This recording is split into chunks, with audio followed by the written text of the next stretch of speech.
Thank you. Najaribu kuokoa saa, ndio kwa sababu naenda hivyo. Mheshimiwa Buru, can you find your way forward? Nasikia uko na ujumbe wa Mheshimiwa Raila Amolo Odinga. Kwa niaba yake na kualika uje useme neno.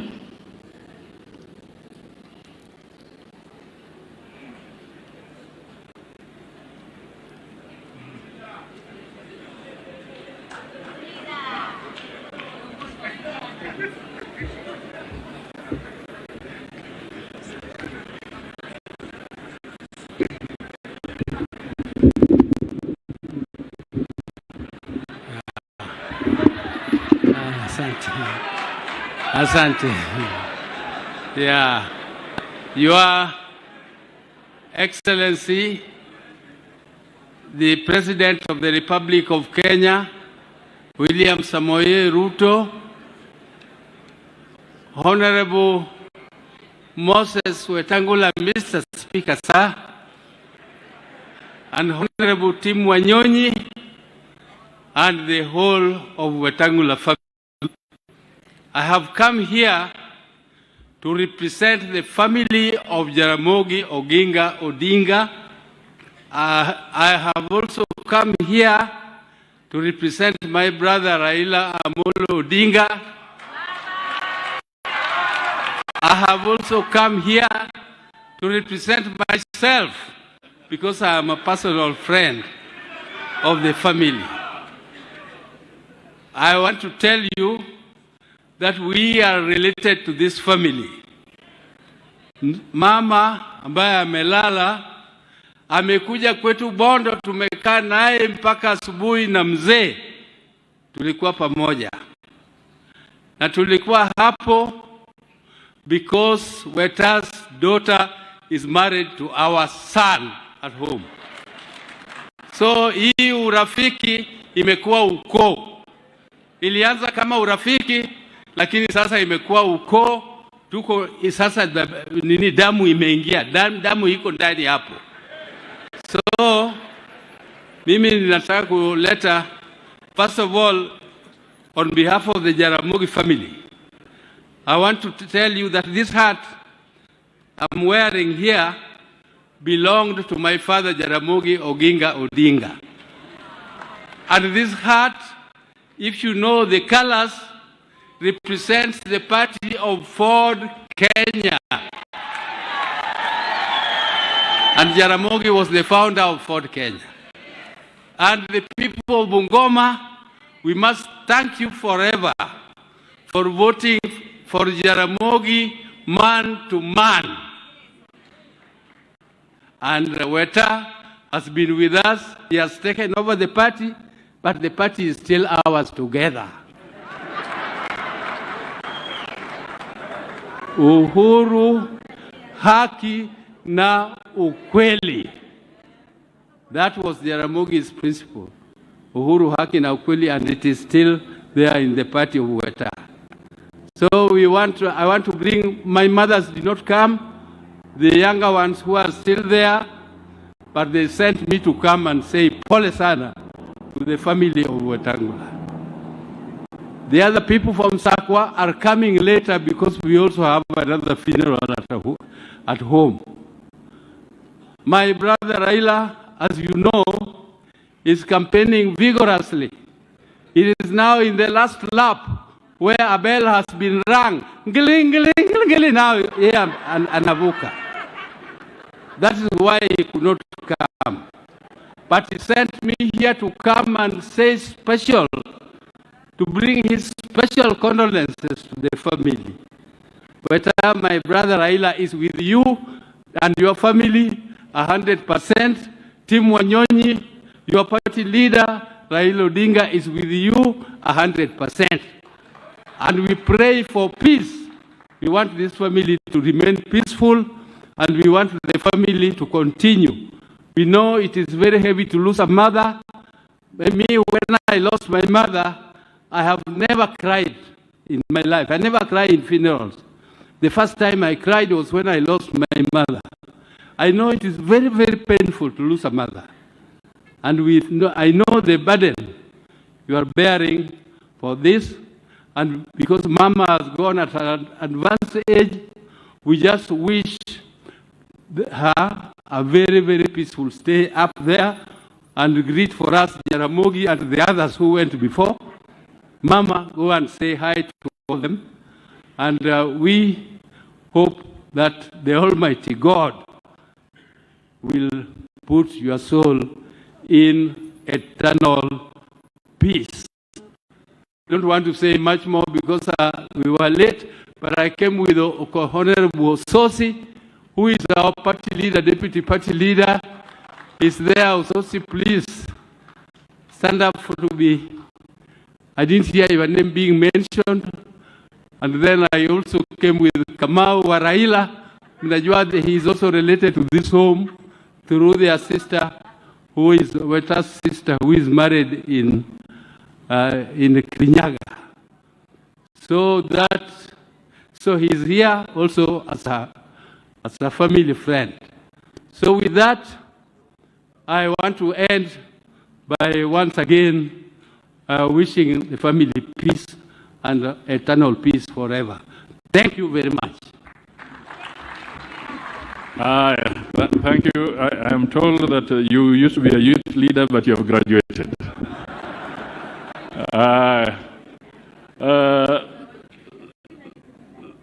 Thank you. Sasa tunakaribia, nataka nichukue dakika za mwisho ili nimwalike Speaker wa bunge ndugu yangu Moses Masika Wetangula aomboleze na achukue program kutoka hapo. But one thing I forgot to mention, and I think it's important. Mbandi mentioned something.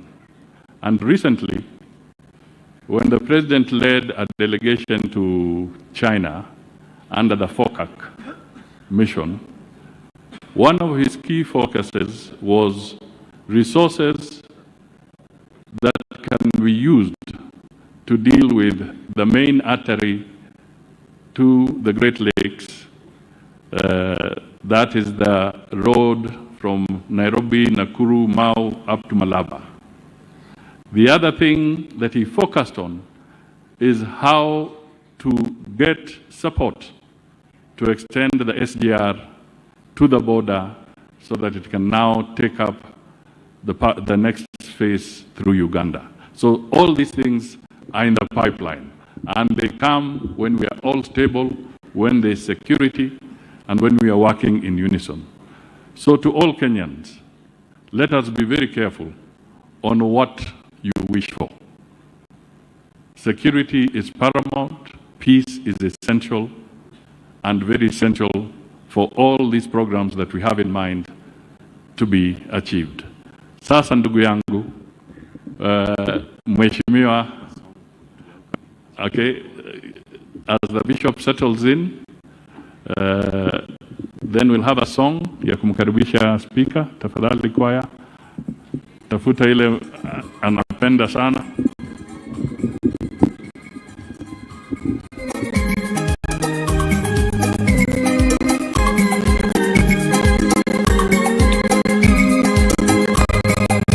Can we stand up and stretch a little?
Asante sana ndugu yangu Musalia Mudavadi,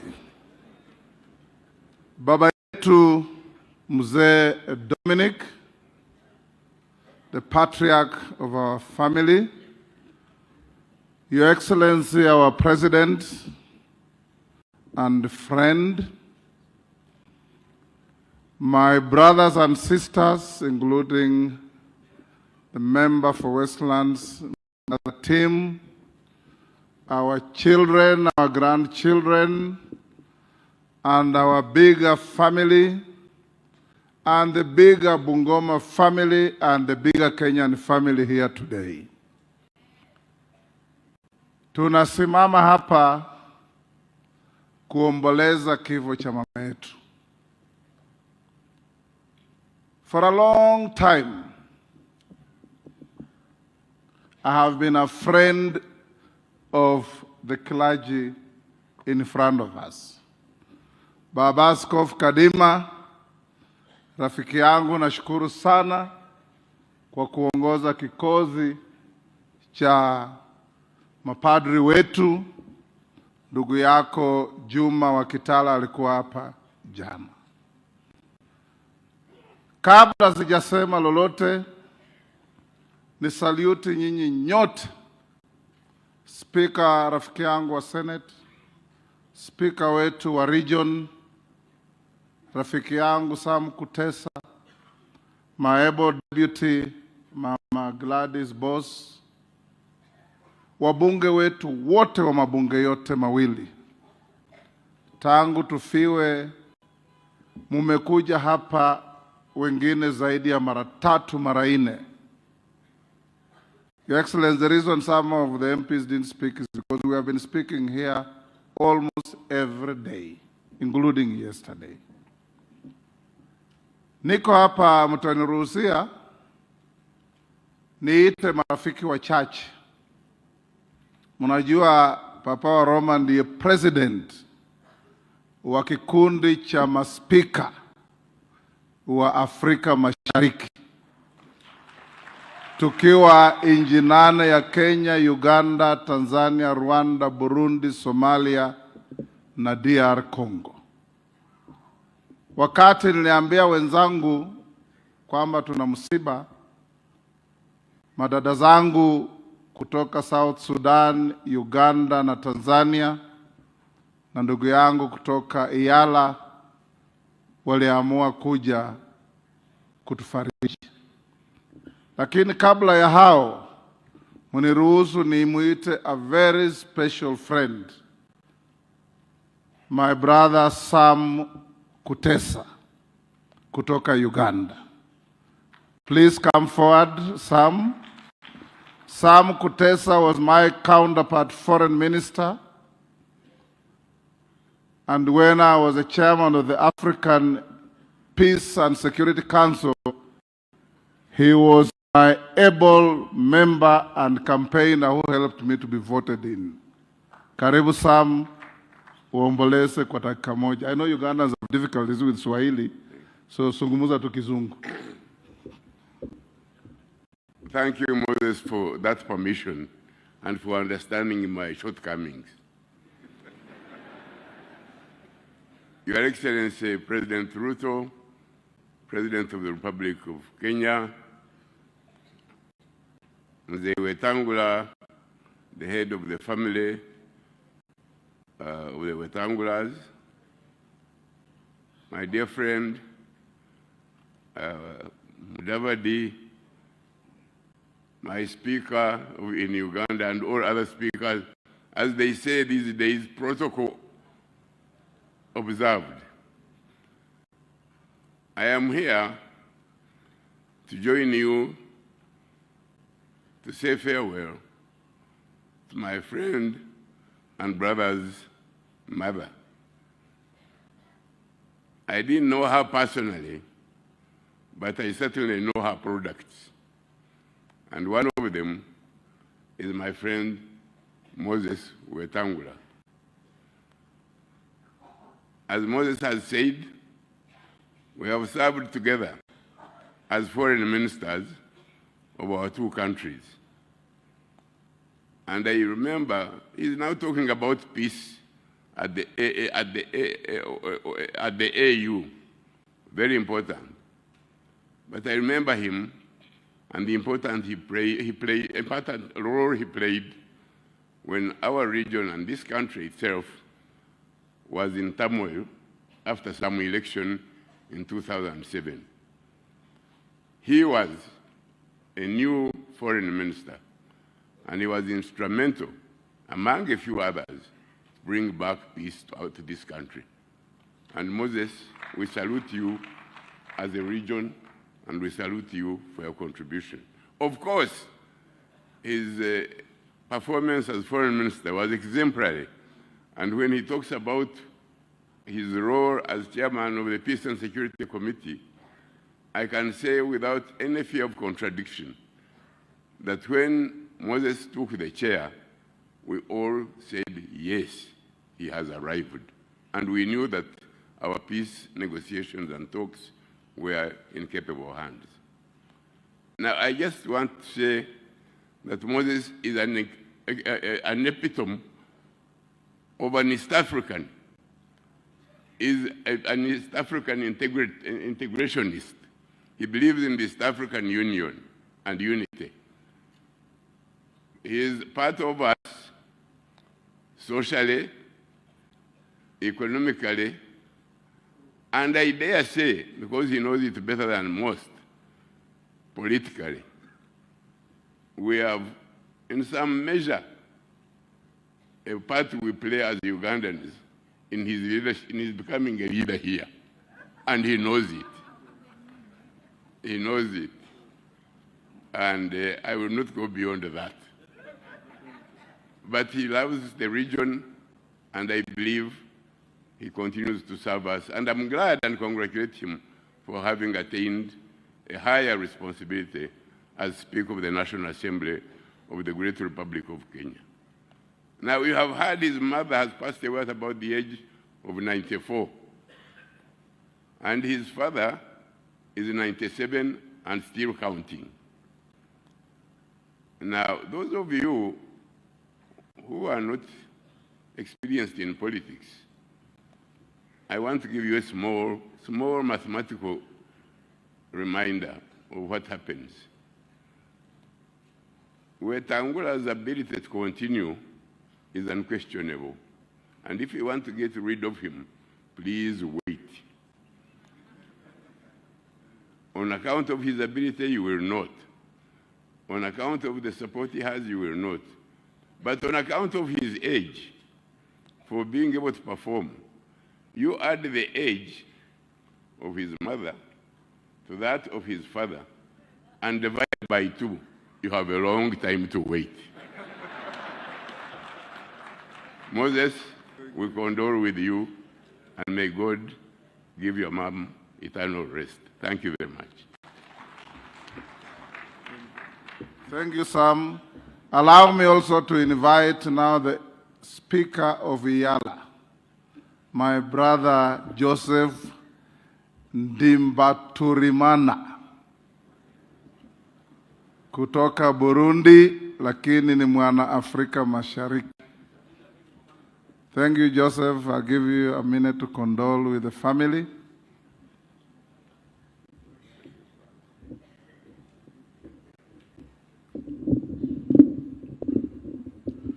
Your Excellency, the President of the Republic of Kenya, Right Honorable Speakers, Ministers, today, when I arrived here,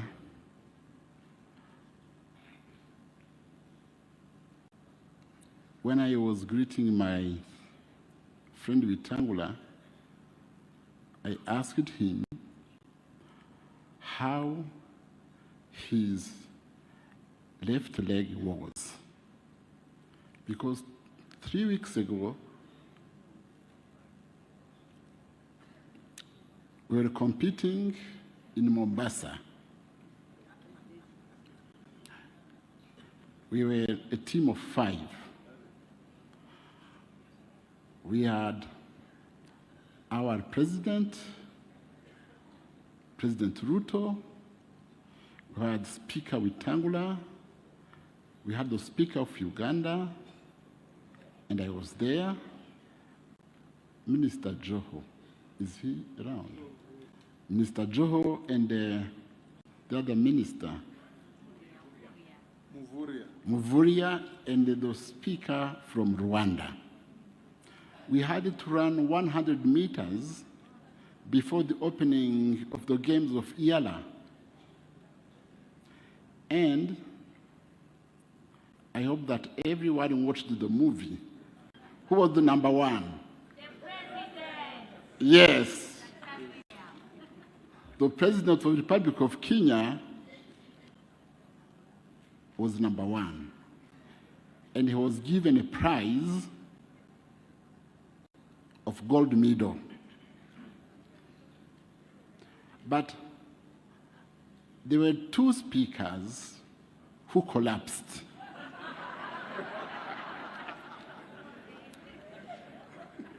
My friend there, Wetangula, I think that his left leg, I don't know what happened. He was behind me and he was doing this.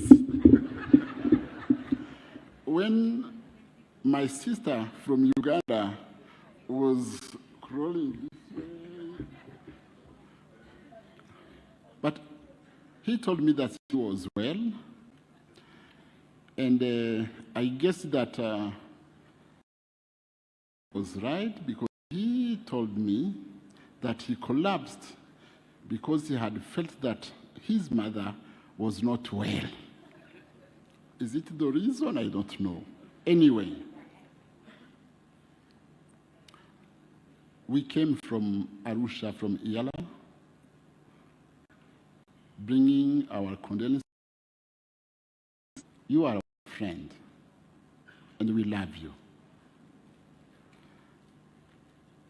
Losing a mom is something which is very deep.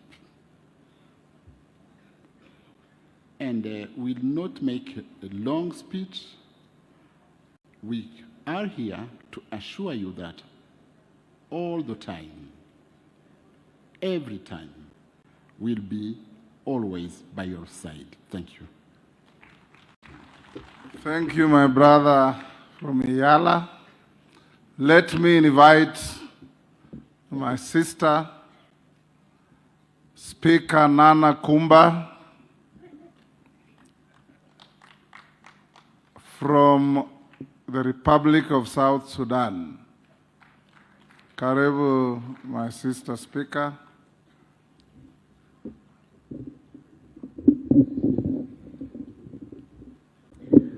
Your Excellency, Dr. William Ruto, President of the Republic of Kenya, Right Honorable Speakers of the National Assembly and the Senate of Kenya, Honorable Ministers, my colleagues, the Speakers of Uganda and Tanzania, and Iyala, Honorable Governors, all distinguished dignitaries of the government, and the mourners. Good afternoon to all of you. I'm standing here on behalf of the Transitional National Legislative Assembly of the Republic of South Sudan, representing the people, the representatives of the people in those two houses. And I would like to start by conveying to my colleague, my brother Wetangula, the condolences of His Excellency President Salva Kiir Mayardit, President of the Republic of South Sudan. And also to thank our President for permitting me to attend this function. For us in the East Africa community, the speakers, we have a Speakers Bureau where we interact on a regular basis to discuss the issues of East Africa integration. So we have become as a family. And one of us, when one of us is celebrating, we celebrate together. When one of us is mourning, we mourn together. And that's why we are here, Brother Wetangula, to convey our sincere condolences to you and Papa Dominic and the whole family on the loss of our dear mom. We are here to pay our tribute to a great woman, Mama Ann. She is a great woman because of the impact she has made in the lives of her family and the community, and Kenya in general. Greatness is not defined in terms of how much money one has or how much asset one has. It is defined in terms of what impact somebody has made during his or her life. And in this context, I know and you all know that Mama Ann has done a lot in her life. She has brought up a family that is known in the whole of this country and the region and Africa in general. So we pay tribute to her and celebrate her life. We also pay condolence to Papa for losing a dear friend. It's not easy to lose a partner. And for the family, it's not easy to lose a mom, it was said before. Papa, we stand with you at this difficult time, and we pray for you, for your good health, to continue being there for the family. Your Excellency, the President, before I conclude, I would like to acknowledge, as a leader heading an institution of the representative of the people, to acknowledge the role Kenya has played in the politics and the life of the Republic of South Sudan. Kenya, to us as South Sudanese, is a second home. Kenya has been there with us during our good and bad times, especially during our liberation struggle. We were here during the struggle. You supported us. Our children went to school here. My own children studied here. One of them is married to a Luo here. So I am also an in-law, as I stand here before you. Your Excellency, I also want to acknowledge the role you are playing now in the Tumaini Peace Initiative. This to us as a legislature is an important initiative which we believe will be able to bring stability and peace in the Republic of South Sudan. On behalf of the National Legislature, Your Excellency, we support the initiative and we are with you, and we wish you all the best as you mediate in this process. As I was listening to the speakers before, and considering what has happened in the past few months in Kenya, I would like to congratulate your leadership, Your Excellency, for having the heart of listening to your people and creating space for dialogue. One important thing we learned from Kenya is that you can quarrel among yourselves, but you don't take guns. You always create space for dialogue, and that is what is important. Dialogue should be given a chance before we can go extreme, to extreme violence. As somebody who was born in war, grew up in war, I would advise my brothers here that war is a bad thing. It's easy to start, difficult to stop. Easy to destroy, very difficult to reconstruct. You are our powerhouse in East Africa. We look up to you. You are our mentor. So there are a lot of things we learn. In South Sudan, we are trying our best to bring peace. I wouldn't advise anyone to go through what we went through because it's not a good experience. To take your children out of school, the economy will collapse and people will suffer. So thank you for giving peace taking peace as a priority. And we look forward to having peace, total peace in South Sudan. To the family, once again, we are with you in this grief, and we will continue to pray for you. We are in recess. I came here with my family. My husband, Dr. Kumba, is there. And my daughter, Sophie Kumba, is also around. And the support staff. So once again, our sincere condolences to you. And may God rest Mama's soul in peace. Thank you. Thank you, Speaker Nana Kumba. Na mulisikia Speaker wa Iyala akisema tulitimua mbio Mombasa. Actually, the person who appeared to have won was Speaker Kingi. Then he was found to have cheated and was disqualified. And our president became number one. But the person who didn't finish is my sister from Uganda, and yours truly here.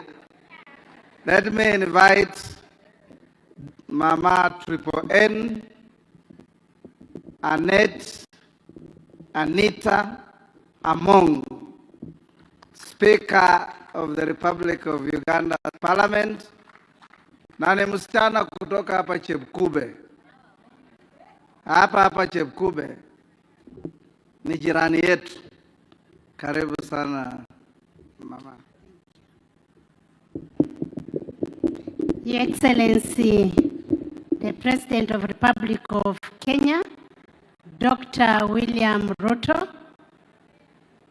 the Right Honorable Speaker of Kenya, my own brother, Moses Wetangula, the East African speakers, you'll allow me to ride on the protocol that has already been mentioned before by the previous speakers.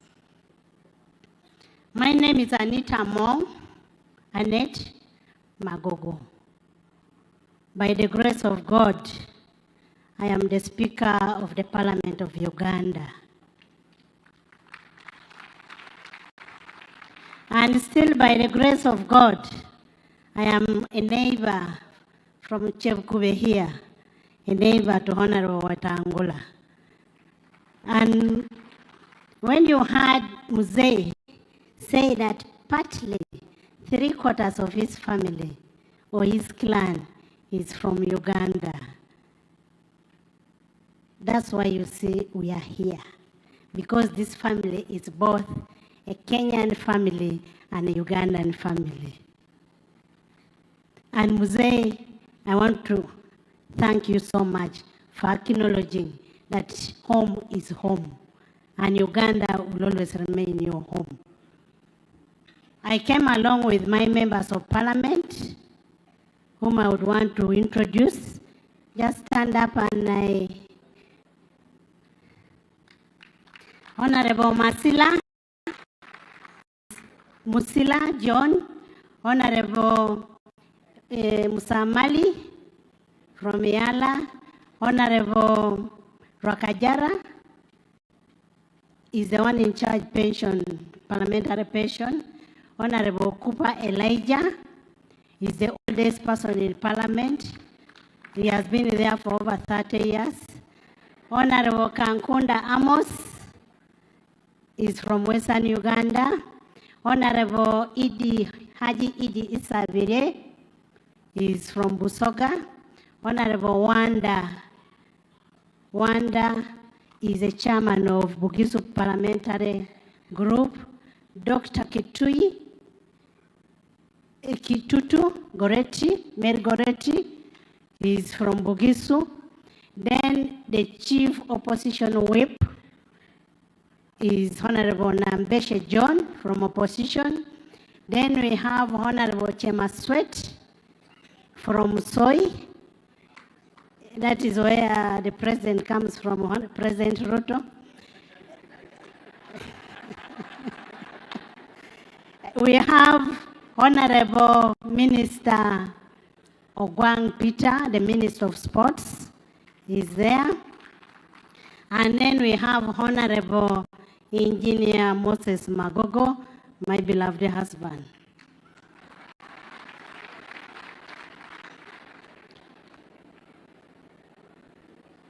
Members, mourners, losing a mother, however old or young she is a loss. I remember one of the persons who spoke here saying, the only person you can ever trust to be your person is a mother. It is a very, very painful thing to lose a mother. And as members of the East African community speakers, we decided to come and condone with you, Honorable Wetangula, for the loss of this. We are with you. The moment we got your call, we mobilized ourselves and said we must be there with the boy child. We can never let you move alone. To Papa, it is not an easy thing to lose a wife, to lose a friend after you've lived for all those years. We want to ask the mighty God to keep protecting and consoling you for the loss of your wife. And I want to ask the children plus grandchildren to continuously be here to support the old man at this time when he's still remembering his wife. It is not an easy thing. The members of Parliament, both Uganda and Kenya, I want to sincerely thank you for coming to condone with the family, and most especially the President. President Ruto, this is a very, very good sign. It's a very good sign to come and condone with your speaker. As speakers and presiding officers, it is not an easy thing to work without support of the chief executive of a country. But you can only feel the support of a chief executive when you come and sit with the whole population here and you're condoning with the family. Tomorrow, even if anything comes before Honorable Weta, you will just say, Dr. Ruto was there for me. We want to thank you for that.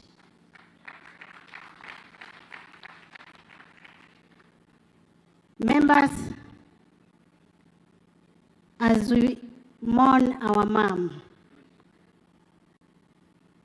I was discussing with my neighbor that for us, when we go for a place where we are going to mourn, you go only to mourn. You don't bring politics. Time for politics will come in. Let's give our mother a dignified send-off.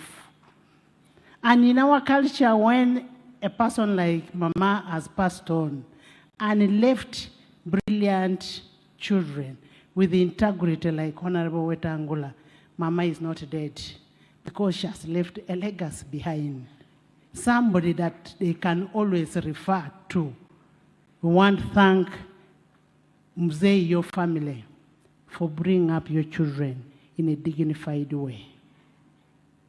Without Honorable Wetangula, some of us would not be knowing here. We would have not come here. But because of Honorable Wetangula, who has been brought in a dignified way, who is the Speaker of Parliament of Kenya, we are able to come here in a big number. We want to thank God for that, and thank you for the good work you're doing. Dr. Ruto, you have an asset in Wetangula. A total asset. And I want you to look at it and think about it, and then you let us know what you've found out of that asset. This is gold for you. And as I conclude, as Parliament of Uganda, we have a written message for you, Honorable Weta, from the Parliamentary Commission, plus an enclosement, which is here. You read at your own time. We want to thank all of you once more for coming to condone with the family, a mother who comes from two nations, the Ugandan nation, the Ugandan country, and the Kenyans. We are one. The destiny is one. One East Africa, one destiny. So we want to thank you so much. And Honorable Weta, Mommy is gone. The Bible says there's time to be born and time to die. And Mommy has fought a good fight. Mommy is gone. It's now time for you to know that you're now a man. Some of us are total orphans. And I think being total orphans helps you to grow better because you know everything is on you. We want you to take care of the family and make sure the family still remains one, even in the absence of Mama, and continue doing what she had always done and keeping the Christianity, the Catholic Church should keep alive in the home. I want to thank you, and may the soul of Mama rest in perfect peace. Thank you very much, Triple A. Oguka Onya huyu ni msichana wa Emormor. Unajua hivyo. Now let me invite the last of my colleagues, and this is also the president of the International Parliamentary Union, IPU, my sister Tulia Ackson, the Speaker of the Parliament of the Republic of Tanzania, the United Republic of Tanzania. Welcome, Dr. Acton.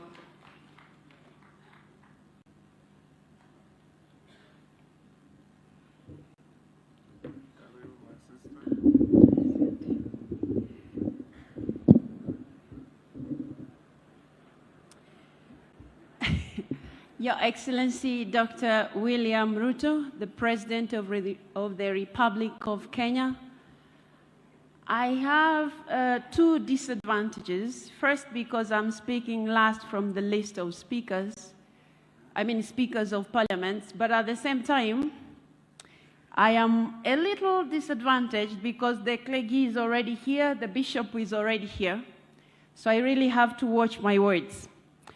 And that said, I will address you in Kiswahili because we have had a lot of English here. And our Papa Dominic said he was the first person to be able to speak English here. So I will not want to dwell into that. And I know the joke that comes from Kenya that Tanzanians don't beat you in English. So I'll address you in Kiswahili for good reasons, not bad ones. Sawa, baada ya kusema hayo, nitumie fursa hii kuwapa pole sana wafiwa wote, mume wa marehemu, watoto wote, wajukuu na vitukuu. Lakini na sisi wote ambao kwa namna moja ama nyingine tumeguswa ama tuliguswa na maisha ya mama huyu, maisha ya bibi huyu. Poleni sana. Baada ya kusema pole hizo, nilisema kwamba hapo nyuma kidogo napata changamoto kwa sababu Papa Dominic alipopita hapa mbele alisema kwamba ataendelea kuishi peke yake na watu tusimzengee. Na sasa tuliokuwa tunakusudia kumzengea tuko wengi kidogo. Sasa ametukatisha tamaa kweli.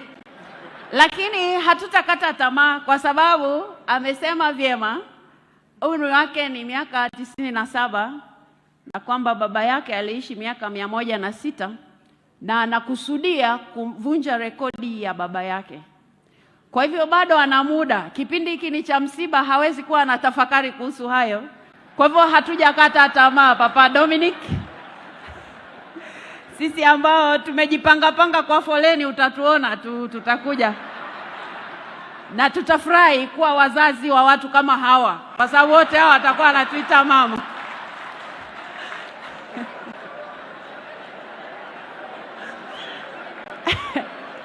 Na kwa kusema hayo,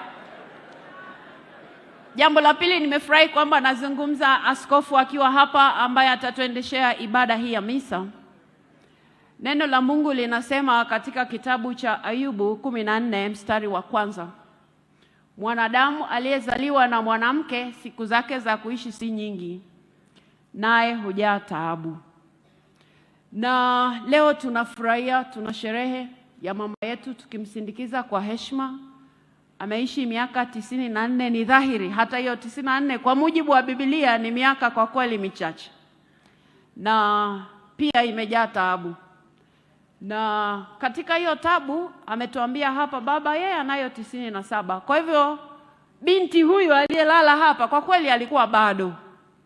Na katika kuwa bado, Biblia inatupa moyo kwamba heri wafu wafao katika Bwana tangu sasa, wapate kupumzika baada ya tabu zao, na matendo yao yanafuatana nao. Ufunuo wa Yohana 14 mstari wa 13. Kwa kusema mstari huo na kwa maisha yetu kuwa mafupi, mimi namuomba Mungu katika hayo niliyopewa mafupi, kwa kweli baada ya kumsikia hapa Papa Dominic, na mimi namuomba Mungu ya kwangu yawe marefu. Katika hayo marefu, ndugu yangu, ukija msibani uwe na la kujifunza. Yamezungumzwa mengi hapa. Mimi kama mwanasiasa nimejifunza hapa kwamba misiba ya Kenya ina mambo mengi. Katika hayo mengi nitachukua yale yanayofaa, yale ya kuyaacha hapa nitayaacha hapa.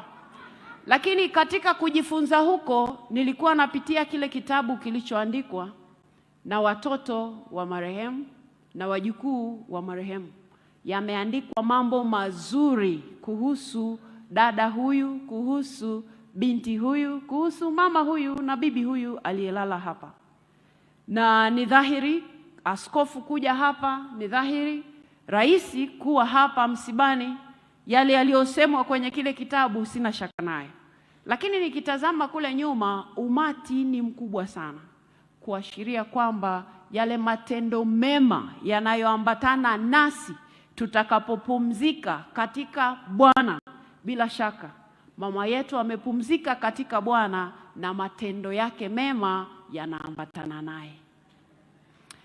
Mimi na wewe, zamu yetu itakapofika, tutakuwa tunaambatana na mambo gani? Tutaambatana na kujua sana kutusi? Tutaambatana na kujua sana kusengenya? Ama tutaambatana na kujua sana kutukana rais wa Kenya? Sasa kila mtu atakuwa na matendo yake ndio yataenda naye. Kwa kusema hivyo ndugu zangu, nirejee tena, poleni sana. Na umati huu ulivyo mkubwa, Bwana Weta, pamoja na kwamba yule waziri wa Uganda amesema tuchukue miaka ya baba, tuchukue na ya mama, kisha tugawe nusu, ndo tuone sisi tunakaa sehemu gani. Pamoja na hayo yote, sisi wote tulioko hapa jamani, mimi niwe nyuma kabisa kwenye foleni ya wale ambao watakuwa wanafuata baada ya mama. Poleni sana na msiba ndugu zangu, Mungu awabariki sana. Pole sana sana sana, kutoka Tanzania nzima tunakupa pole. Asante sana. Asante sana maspika wenzangu. Hawa kina dada na huyo bwana ndio walinichagua kuwa rais wao. Na mmeona ni watu wa ujasiri mkubwa. Allow me now to say a few things, then invite our president to address us. Our mother is undoubtedly a great woman. Mengi iko kwa hii kitabu na nitawajulisha tu kidogo, kwa sababu our mother was a strict disciplinarian. Kwa akina mama mlioko hapa, huyu mama wetu Alituzaa mapacha mara 4, moja moja mara 7, na hakuna mmoja wetu alizaliwa katika hospitali. Zote tulizaliwa kwa hii boma. Saa zingine anapata mtoto, baada ya siku moja ako jikoni anatupigia chakula. Mama wa nguvu. Tukienda shule, mama alikuwa ukirudi anakuuliza tu swali moja, ulikuwa number 1? Kama hukuwa number 1, ile kichapo utapata, hutasahau. Kama ulikuwa number 1, unachinjiwa kuku, unaandaliwa, unakula peke yako, wale hawakuwa number 1 wanaangalia ukikula. Huyo ndiye alikuwa mama yetu. Alikuwa mama hana mchezo. Hata watoto wa jirani, marafiki zetu, kama tumekosa anatuchapa wote, na kama umetoroka atakufuata mpaka kwenu pia uchapwe, akwambie lazima uwe na maadili mema. Huyu mama alikuwa mama ya kila mtu. She brought up our father's young siblings. She brought us up, her brothers, and our neighbors and our relatives. We all grew here. I don't remember any single day as her children having a meal on our own. Kama uko peke yako, atasimama hapo nje aite mpita njia aseme kuja kula na mtoto. That was our mother. She was a great woman. Your Excellency, ukitoka hapa utaona compound ya mama imejaa miti. It is a forest because of her environmental protection. Alikuwa mama anakupigia simu Nairobi anasema mtoto wa fulana ameingia kwa compound amekata mti, kwa sababu ya upendo yake ya environment. Mama alikuwa mtu ambaye anapenda kukaa hapa kwa boma. Ukiangalia kwa hii kitabu, the second last page, ukiniona mimi nikigraduate na ndugu yangu na baba na mama. That was the first time my mother stepping in Nairobi, yet she had relatives and brothers who lived in Nairobi. She never wanted to leave this home. Akitoka akifika Nairobi anatuuliza, sasa nyinyi mnataka nikae hapa? Nani analinda mzee nyumbani? Anarudi nyumbani. So baba, mama ametuacha, mama mdogo alituacha, lakini wewe ulizaa watoto wengi. My mother 15, my stepmother 15. We are 2 rugby teams in full. Baba mwenyewe anaweza kuwa referee, mama wakuwe linesman na tumalize mchezo. So kuja kwenu leo, my brothers and sisters, Your Excellency, our President and friend, we thank you for coming to condole with this family. Ukiangalia nyuma ya hiki kitabu, you can see how beautiful my mother was in her youth.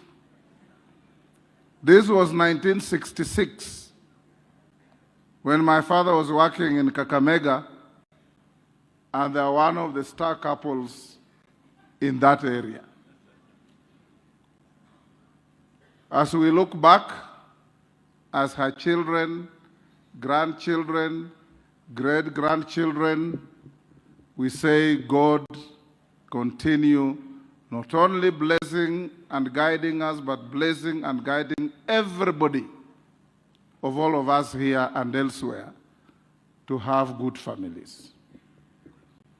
Nimekaa hapa nikisikiza, na mimi nataka kuambia marafiki zangu waheshimiwa vijana, hata Biblia Yesu anasema mkono wako wa kushoto ukipeana, wa kulia usijue. It is actually sacrilegious and a monstrous ignominy for somebody to stand here and claim that he was sending our father money for treatment.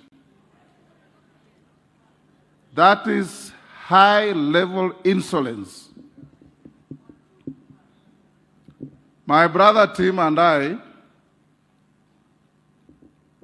have had the capacity and ability to keep our parents to this age.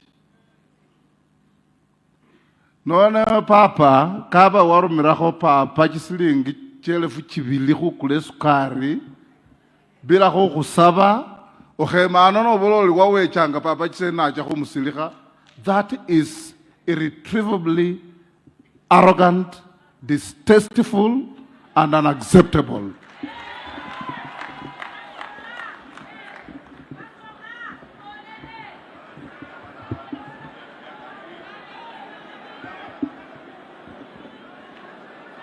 Tuwe na heshima.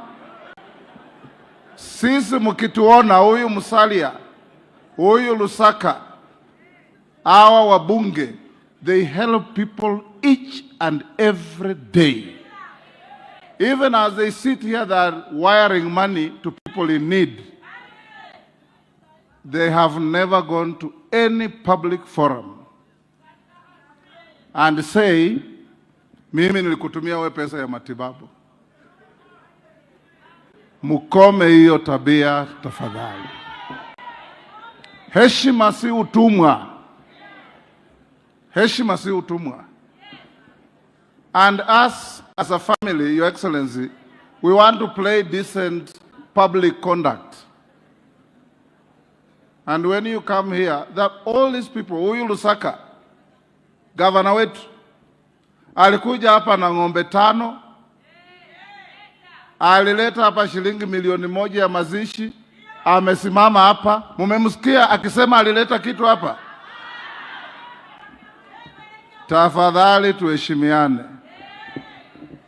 Omanye no banembelekeu onyawaro ngasi mchuli.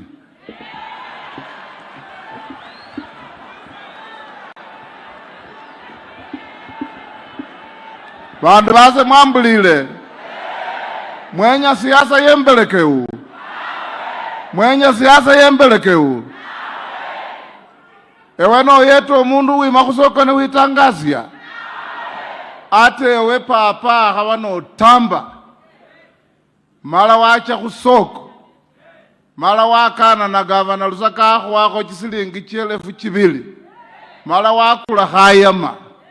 Ne wole ngobolo mukasi wolta kalusaka andi kukikone.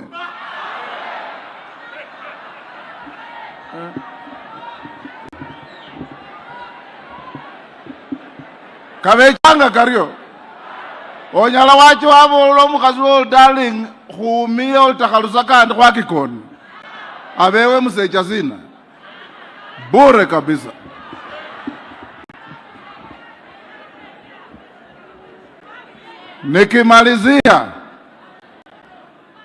Nikimalizia nataka kuomba wanasiasa wetu. Mzee Atola amekuwa hapa. Mzee Gumo yuko pale. Mzee Noah Wekesa yuko pale. Hawa ni wazee wa heshima kwa jamii yetu. Hata basoleli zizini mumbo na muri. Nobone khisi ngofu kusul Kongo. Abayayi bacha kimisuniking. Abayayi sunachini mbaching. Papa natembe balisi kumbazia kaya na munyu. Sele mbwesi nyalata.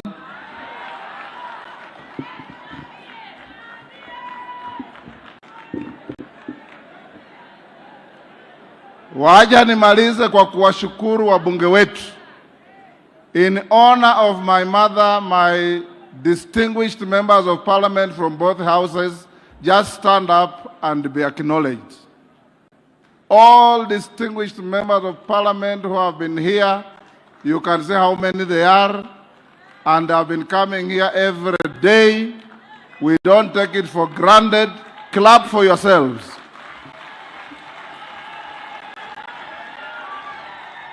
Thank you. Governors wetu, Governor huyu Barasa wa Kakamega alikuja hapa tukakaa na yeye. Governor Otuoma amenipigia simu mara mingi akileta rambirambi zake. Governor Lusaka tumekaa hapa naye kwa huu muda wote. Nokunda abuli ukilabzei to give us irrelevant and unhelpful lessons.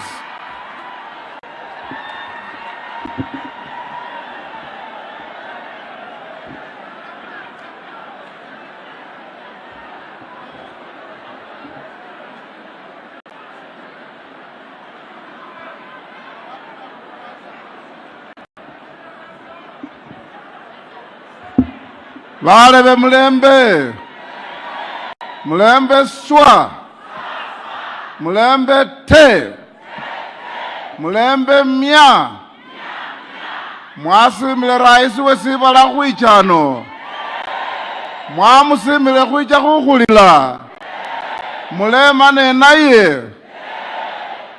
Mwisho kabisa, in remembrance of my mother.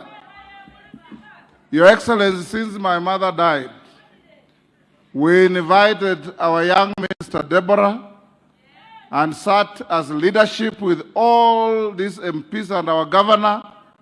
My deputy has been here throughout, and we put a tent out there. Taifa Care through SHA has registered thousands and thousands of people in this home. And I want to encourage you, our people, my people, mujiandikishe. Juzi nimeenda Bungoma na governor wangu huyu na senator na Didimas. Wakati tumeketi kukunywa chai, mwalimu mmoja akakuja akasema, Mr. Speaker, thank you very much, congratulations. Nikafikiri huyu mtu ameharibika kichwa au nini. Mama yangu umekufa unaniambia congratulations? Akasema hapana, mimi nimekuwa na dada yangu amekuwa mgonjwa, tukampeleka MTRH Eldoret. Bill ilikuwa 550,000. SHA ikalipa 500, family tukalipa 50. Akasema asante sana. And it can also be you to benefit from that, but you only do that if you register. Your Excellency, we don't take your coming here for granted. As a family, we are very grateful that you have supported us. You are a personal friend to many of us. And our father there, mukimona yo mzee amekuwa hapa. At 97, he still serves on a school board. And he never misses a meeting. Nalondo National School for the Physically Challenged, which he founded, he's still a board member. At his age, at 97, he has all his 32 teeth intact. He reads his newspaper. He walks straight. Wele wahonga kuyu, fwezowe kama nikola bwena. Muliano mwezi. My brothers and sisters, mukiwa na maadili mema, mutafika hiyo umri.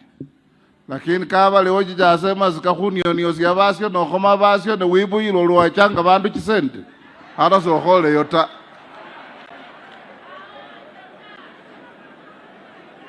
Now is my singular honor to invite His Excellency the President, Dr. William Samoei Ruto, to come and condole with our family, mourn our mother, our great mother, but above all, address the nation, because this funeral is being relayed live. Welcome, Your Excellency. Thank you. Aya.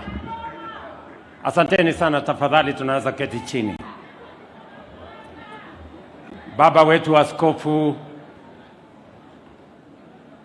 the Right Honorable Speaker, mzee wetu Baba Dominic na familia, ya Wetangula, viongozi wote wenzangu na wananchi wa hapa Bungoma, hamjambo? Bungoma murembe.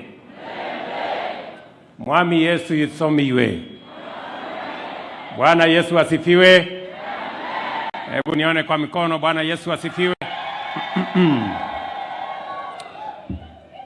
Kwanza mimi nataka nimshukuru Mungu kwa kutupatia hii nafasi tufike hapa leo katika sherehe hii ya mwisho ya mama wetu Ann,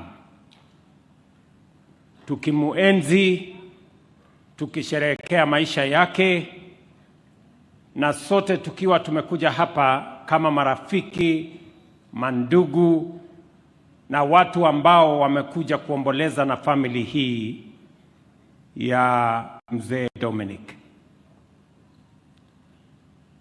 Poleni sana familia ya mzee Dominic. Poleni sana marafiki, majirani, watu wa Bungoma, kwa sababu huyu mama alikuwa sehemu yenu na leo hayuko pamoja na sisi. Tukubali ya kwamba kweli tulimpenda, lakini Mungu alimpenda zaidi, na ndio leo hayuko pamoja na sisi. Nataka niseme pole tena kwa watu wote wa Bungoma hii, hasa mzee baba yetu Dominic, ambaye amesema mwenyewe, tulikutana na yeye kanisani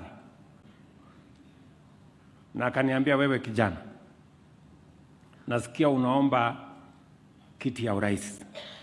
Mimi nitakupatia kura yangu na nitakuombea Mungu. Asante sana mzee. Kura yako ilifika mahali ulikuwa unataka. Na mimi najua ya kwamba huyu sweetheart wako haukumwacha nyuma. Pia na yeye alinipigia kura. Nasema asante sana. Katika sherehe hii ya mwisho wa mama, mimi nataka nishukuru familia ya Dominic na nimshukuru mama Ann kwa kutuzalia marafiki na viongozi katika taifa letu la Kenya. Sisi ambao sio watoto wake wa kuzaa, alitubariki na marafiki. Mnajua ya kwamba Moses Wetangula is a partner and a friend,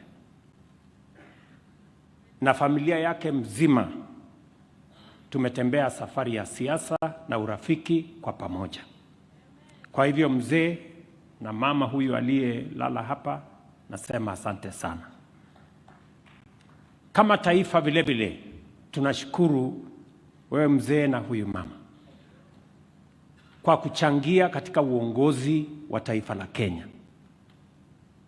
Leo tuko na spika wa bunge la kitaifa, mwenyekiti pia wa Parliamentary Service Commission, na pia rais wa speakers wetu wa Afrika Mashariki, huyu Moses Wetangula. Tunasema mzee, asante sana kwa kutupatia huyu shujaa.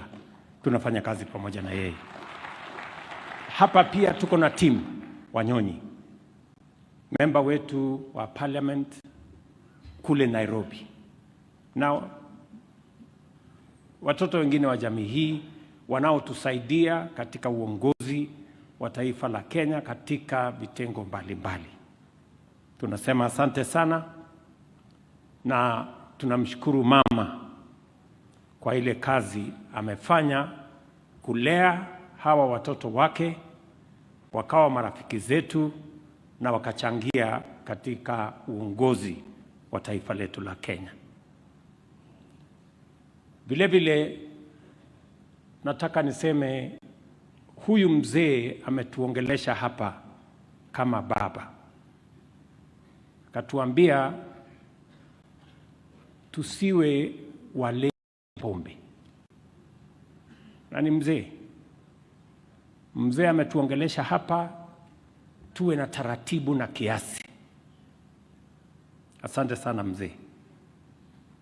Na ametueleza alikuwa na watoto 15 na mama moja, alafu 15 na mama mwingine. Akasema yeye ni ndume. Na kule katikati kuna mapacha, na sio mara moja ama mara mbili.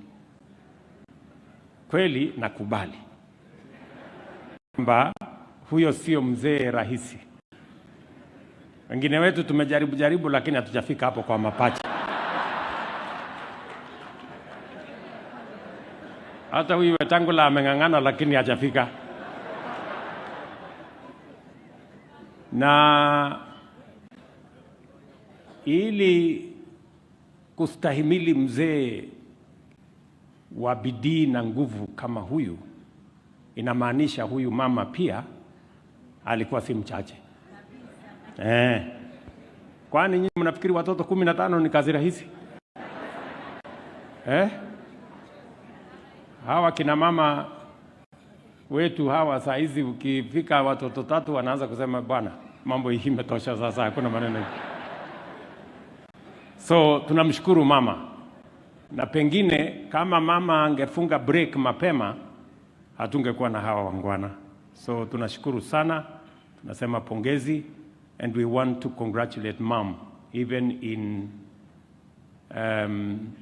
in this final journey, for being a great patriot of our nation, for standing up for her family, for bringing up a family that has grown to make a mark in Bungoma, make a mark in Kenya, and also elsewhere. Tunasema pongezi sana. That is why we have come here. Mambo mengi yamezungumzwa hapa, na nimeona marafiki zetu kutoka nje ya Kenya kidogo wameshangaa kwamba huku kwetu cheche ni nyingi, maneno ni mengi, mpaka wakashangaa hii dunia inakaa namna gani. Sasa nyinyi waheshimiwa ndio mjue, this is the country I run.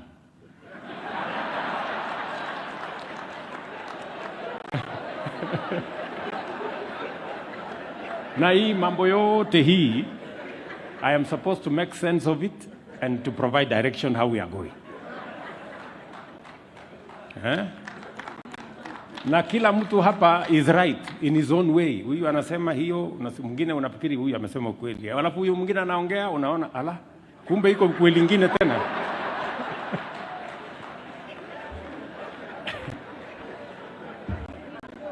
So hivyo ndivyo mambo yalivyo katika taifa letu, lakini mimi nataka tuulizane kama Wakenya.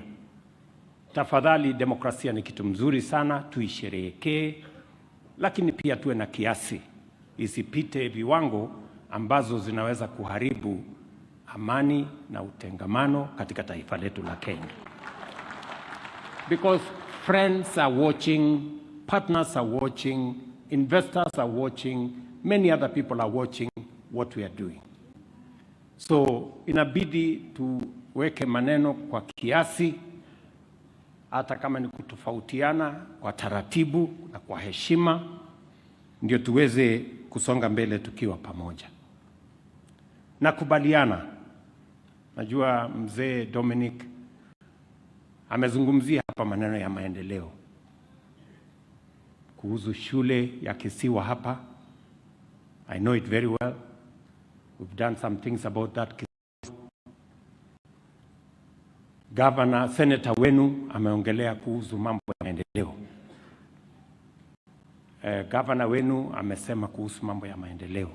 Katika sherehe kama hii ambayo mama amechangia sehemu kubwa katika maendeleo ya taifa letu la Kenya, mimi sioni kama kuna makosa tukisema vile tunaweza kupeleka mambo ya maendeleo mbele. Ile maneno ambayo haifai ni mambo ya uchochezi na fitina. Kwa sababu mzee huyu Dominic hajafanya makosa kunieleza ya kwamba kuna shule mahali ya technical training ambayo itasaidia sio vijana wake, vijana wa Kenya wengine wengi, na inahitaji usaidizi kiasi fulani. Nataka nikuhakikishie mzee, tayari nimeamrisha wizara wataanza kupanga. Kuna taratibu lazima ifuatwe.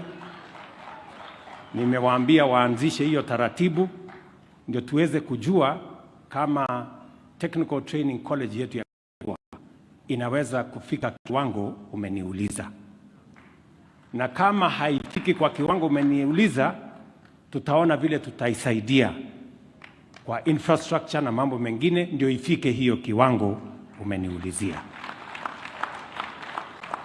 Pia niwaambie viongozi wenzangu hapa, mambo mliouliza,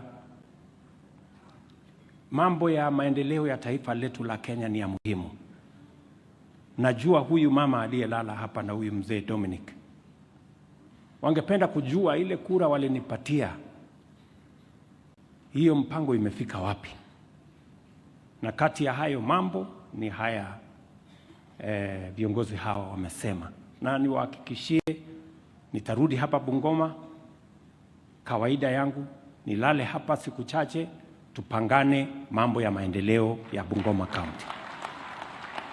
Lakini pia nichukue nafasi hii niwapatie tu taarifa fupi, kwa sababu unajua kuna watu hawa wa uchochezi ambao hawataki tuseme mambo ya maendeleo kwa sababu wanataka kuendelea na uchochezi na fitina na uongo. Na unajua tulikuwa hapa Kenya. I took a firm decision when I took over. I said that we must stop extrajudicial killing in Kenya. I took that firm position, and I did not just say it, I took steps. Nikasema the operational budget, the financial independence of the national police must be removed from the office of the president, ipelekwe kwa inspector general, so that the police service, being an independent institution, can make independent decisions on investigations, on prosecution, and on maintaining the rule of law. Mine and my administration is to provide policy. And we have made it absolutely clear that any criminality must be investigated, whether undertaken by citizens or criminals or undertaken by the police. It must be investigated, and we must get to the bottom of any criminal activity in Kenya. That is my direction. I will repeat it again. That will be the way we are going to run the affairs of our nation. And anybody in breach must live with the consequences of the law. And the law must apply not in a selective manner, to keep everybody on the right side of the law. Because the rule of law is what underwrites our democracy. Kwa hivyo, hiyo ndio kazi ambayo lazima iendelee. Na hatuwezi kurudi nyuma pale mahali Wakenya walikuwa wanapatikana ati kwa mito wameuawa. Wakenya sijui 30 na ngapi kule Yala, Wakenya sijui ngapi 20 na ngapi kule Tana, sijui wapi, sijui tuko na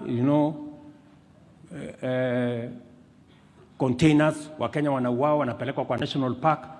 That will not happen under my administration. So, and the police must do what they have to do. Haya tumesema sisi wote. Matusi kweli ni mengi huko kwa mitandao. matusi ni mengi, wanatukana huyu, wanatukana yule, wanatukana mwingine. Hawa wanaotukana huyu leo, kesho watatukana askofu, kesho ingine watatukana wazazi wao, kesho ingine watatukana mwingine. We need a whole of society approach to make sure that we have a nation that is measured, that our democracy does not become chaotic and abusive, and does not become democracy that undermines the rule of law.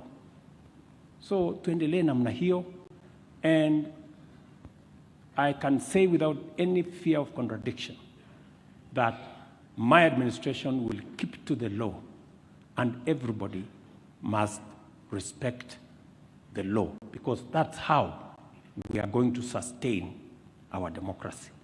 Kwa hivyo tutashirikiana namna hiyo. IG, Deputy IG, Bwana Masengeli yuko hapa. DPP, ndugu yangu Igonga, they are here. They know what to do. They are run independent institutions, but we will support them to make sure that Kenya continues to be a country under the rule of law. Ile kitu ambayo haifai katika mazishi kama hii ni uchochezi. Kabila hii imebaguliwa, kabila ile imebaguliwa, hawa wamebaguliwa, na ni uongo. Maneno tu unaunda hapo na ukora ambaye haisaidii mtu. So let us be measured in the things that we claim and the things that we say that have no basis. Mimi nataka niwaambie hivi. Mbali na hizi siasa mingi, mitandao, porojo, na wauliza wa Kenya, let us focus on the things that will transform our nation. Lazima tulenge mambo ambayo yatatusaidia kama taifa tupige hatua ya kwenda mbele. The education of our children is very important. Our children are a blessing given to us by God. And their education matters because education equalizes the fortunes of all our children, irrespective of the background, the community they come from, the faith they profess. We are all equal when we get the right education. Na ndio sababu kwa miaka miwili nimefanya mambo matatu ya muhimu kuhakikisha kwamba elimu ya watoto wetu inasonga mbele. Jambo la kwanza, tumeweka laini ile shida ilikuwa kwa CBC. Wazazi wengi walikuwa wanashangaa hii CBC italeta shida. In fact, watu wengi walikuwa wanasema hii CBC tuifutilie mbali. But tumeinyorosha vizuri. Niliweka task force, ikatupatia mapendekezo. Hizo mapendekezo tuka implement. We have straightened CBC. Number 2, we are closing the gap kwa walimu. For the first time in the history of Kenya, we have hired 76,000 teachers to teach our children. And number 3, ile shida ilikuweko katika universities zetu. Almost 20-something universities were almost closing because they were bankrupt. We have rolled out a funding model that ensures that no child in Kenya is left behind and no university is threatened with closure. On education, we are on a sound footing. Hawa wachochezi hawataki kusikia hiyo. Wanataka tu kuendelea kwa mitandao na fitina. Jambo la pili, kilimo. Na nasema hivyo kwa sababu mzee baba yetu Dominic ni mkulima. Huyu mama alikuwa mkulima. In fact, aliwacha kusomesha ili arudi nyumbani, achunge watoto wake na hakikisha kwamba wako na chakula. Hawa watu wachochezi hawataki kuambia, hawataki kusikia mbolea ile ilikuwa 7,000 sasa ni 2,500. Na hata mwaka huu as we talk, ile mbolea wakulima wanakuwa na ngojea, sasa mbolea tayari iko kwa store inangojea wakulima. That is the truth. Hawataki kusikia hawa. Jambo la pili, mambo ya miwa ilikuwa na shida kubwa sana. Tulikuwa tunaagiza sukari mwaka nenda miaka rudi. Tunashukuru Mungu kwa ile mpango tumeweka. Wakulima wamezalisha miwa kwa ekari 1,200 zaidi. Na ndio for the first time this year, Kenya did not import sugar because our farmers are doing a great job. Vile vile, tumekuwa tukiagiza mahindi kutoka nchi zingine. Mwaka huu wakulima wetu walifanya bidii. As I talk to you, tuko na stock ya mahindi 42 million bags going into the future. Na saa hii tunarudi tena kupanda. We are growing our agriculture. We are making sense to the farmers. Maziwa iliyokuwa inauzwa shilingi 35 kwa kilo, sasa tunauza shilingi 50. Wakulima ambao ni wafugaji wanasonga mbele. Tumesema pia tunataka kusaidia wakulima wetu. Vile tunasaidia wakulima wa chai, vile tunasaidia wa kahawa, vile tunasaidia wa mahindi, pia na wafugaji wetu tunataka pia tuwasaidie katika kucontrol disease. Na nimesema serikali itatoa msaidizi, lakini sio lazima usaidizi wa chanjo ndio tuweze kuondoa magonjwa. Lakini kuchanja ng'ombe yako ni uamuzi wako. Ukitaka ng'ombe yako iendelee na magonjwa, Mungu akusaidie. Ukitaka ng'ombe yako tuchanje tuondoe magonjwa, tushirikiane ndio tuweze kusonga mbele pamoja. Hapa Bungoma ni county ambayo cash crop yake ya muhimu ni sukari ama sugarcane. Mesikia tumeweka mambo hapa Nzoia, tuko na shida kidogo na kotini. Nikimaliza hiyo kesi kotini, na mimi nataka niwaulize wale wako kotini wajue ya kwamba hawa wakulima wanangojea vile tutabadilisha usimamizi katika kampuni zetu za sukari ndio wakulima wapate faida. Na msimamo niliosema ni kwamba number 1, lazima kampuni ilipe wakulima kwa muda. Number 2, ilipe wafanyikazi. Na number 3, tulipe bonus kwa wakulima wa miwa. Mimi nimetangaza, nilikuwa juzi Kakamega, kwa sababu tayari tumemalizana na kampuni ya Mumias. The first time farmers will get bonus ya sukari ni mwezi huu, sio mwaka huu, this month, hapa Mumias.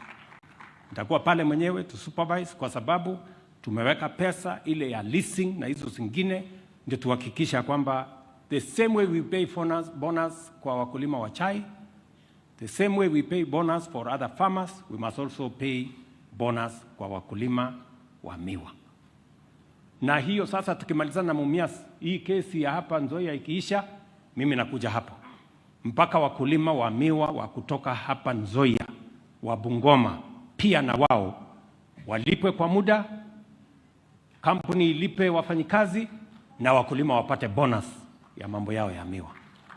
Na mimi nashirikiana na hawa viongozi wote katika harakati hiyo.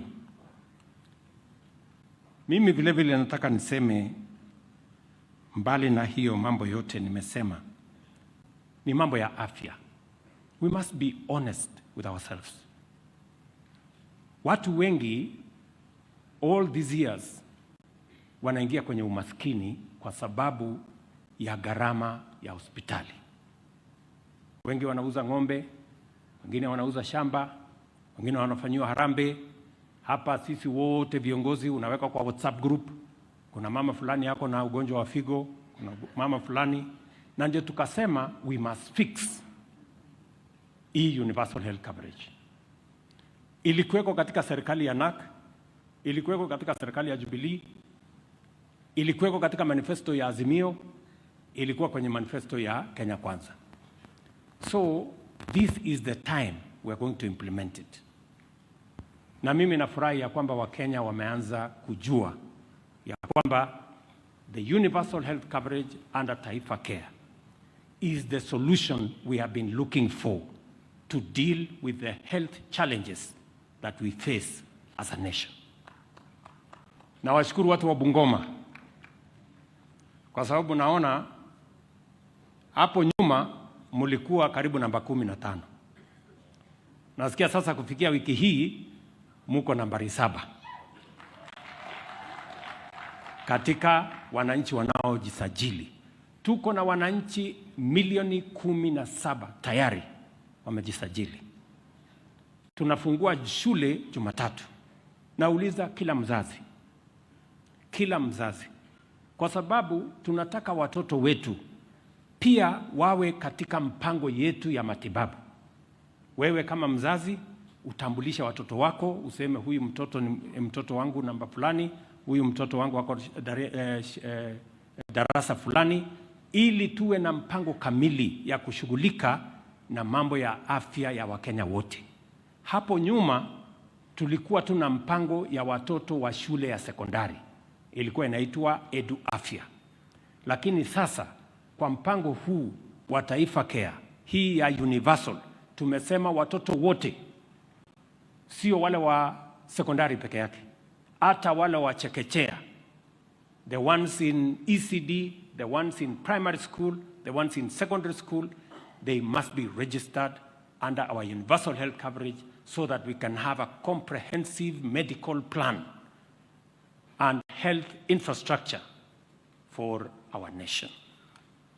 Kwa hivyo, mimi nimefurahi sana kufika hapa. Nataka mwisho niseme ajira kwa hawa vijana wetu ni jambo la muhimu sana. Na tulikubaliana lazima wakati tunapanga mambo mengine tupange pia ajira ya hawa vijana. Tukiendelea saa hizi mambo ya universal health coverage, nimeongea na viongozi wa hapa, mambo ya affordable housing hapa Bungoma inaendelea, mambo ya markets hata Chwele hapa tulianzisha tarehe 3 Disemba, a month ago. Tumeanza kujenga ile soko niliahidi watu wa Chwele. Na niliwaambia mjumbe wenu huyu Majimbo. Si ndio bwana Majimbo? Inaendelea. Mjumbe wenu ana confirm. Na tuko na soko zingine 15 za hapa Bungoma ambazo tunajenga. Tumeweka zaidi ya shilingi bilioni 1 so that we can have market infrastructure to support our farmers and to make sure hawa mama boga na wale wengine wote wanafanya kazi mahali kuna heshima, maji, usafi, ndio tuweze kukuza MSMEs huku mashinani. Hiyo kazi yote ambayo nimetaja hapa ni kwa heshima ya mzee Dominic aliyenipatia kura yake. Angependa kujua ile kura yake alinipatia nimefikisha wapi kazi tulikubaliana. Mzee, hapo ndio nimefikisha hiyo kazi. Na nimeshukuru sana kwa usaidizi wako. Na hata mama wakati amesafiri, that is report card mahali imefika. Kuna watu wengine wako huko kwa mitandao hawataki sana tuseme haya mambo, kwa sababu wanataka kuendelea tu kusema hakuna kazi inaendelea Kenya, hakuna kitu, fitina tu, story, Kasongo, Sakayo, sijui. Hiyo Kasongo ni sawa, ni wimbo mzuri sana ambaye ilikuwa inaendelea, so hiyo Kasongo tuendelee naye. Ile ya Sakayo pia si mbaya kwa sababu kusanya ushuru ya kupeleka Kenya mbele, hiyo ni sawa. Na kwanza Sakayo ndio aliona Mungu alimtembelea. Sasa wewe uchakuwa Sakayo utatembelewa na Mungu namna gani?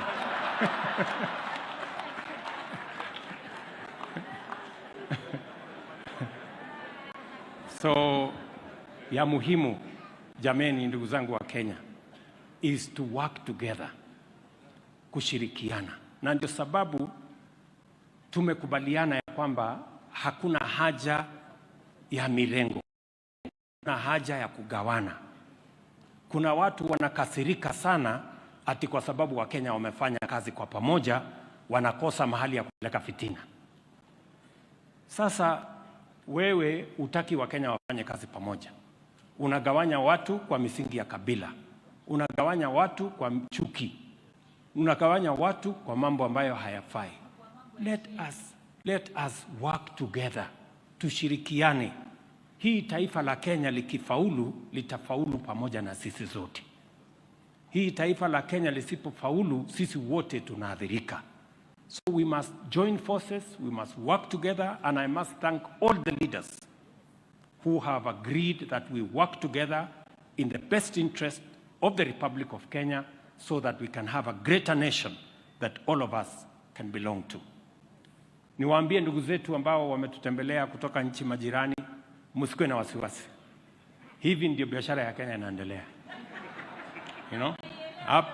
Hapa sasa ni kama jikoni. Unajua jikoni unaweza kufikiri mambo imeharibika, iko moshi, iko jasho, lakini ugali itaiva. So ndio hivyo tunasukumana nayo kiasi hiyo. So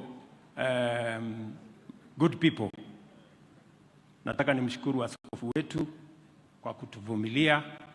Nataka nishukuru mzee na familia kwa kutupokea hapa ndio tuweze kumuenzi mama, kumshukuru kwa mchango wake kwa familia hii, kwa kaunti hii na kwa taifa letu la Kenya. Ndugu zetu wa nchi mkirudi nyumbani, mpeleke salamu zetu nyingi za kutoka wa Kenya na muwaeleze tuko watulivu. Tuko watulivu. Mambo tu ni hivyo. So I want to say again to my brother Moses Wetangula, team and family, thank you very much for being great friends to us, and thank you for your contribution as leaders, as a family, to the development of our nation and to the leadership of Kenya, and to all the other people who have come here. Asanteni sana, tunawatakia baraka ya Mungu kwa jamii ya hapa Oriomuno, Nyasaye mulinde na Mungu awabariki sana. Thank you very much.